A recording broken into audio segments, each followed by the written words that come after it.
Welcome to VarieHook Tutorials. Today I'll be demonstrating the Boxy shells and posts pattern, which is a free practice pattern on VarieHook.com. So let's get started. Boxy shells and posts is a great pattern to show you just how flexible the VarieHook is, and we're going to combine all three sizes of shafts in this one pattern. To begin, we're going to make this flat-topped shell that does not arch up as much as a traditional shell by using both a large and a small double crochet. We're ready to go into the center of this shell, and we're going to start out with the large shaft. So all I'm going to do is put my finger back a bit, and every time I'm ready to make part of my stitch, I'll just slide those loops up. So here we go. Take one, and before I go any farther, I just give it a slide as I take my yarn over. It's all in one nice motion. Now we'll do our chain one and our center double crochet using the small shaft to keep that from getting too tall. Nice and small there with a small chain one. Now back to large for our last. Just a quick slide is all it takes. And we'll anchor it with a small double crochet in the turning chain.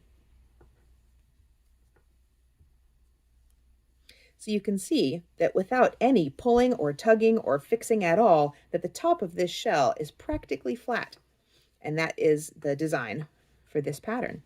So let's flip it over because I want to give you a chance to see a post. We'll chain 3 to turn, and we'll do one more shell. I'll do this one quickly so that you can see that there really is nothing to using that large shaft.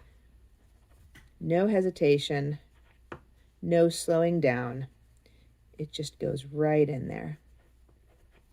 Slide to large with my yarn over, up it goes.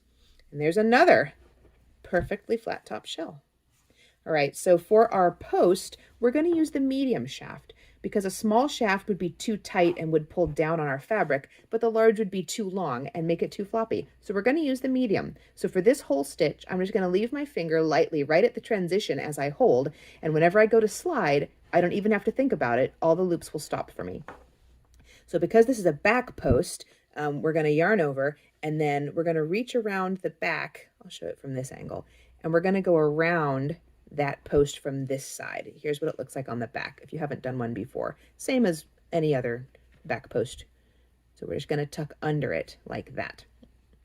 And then we'll yarn over and bring it up.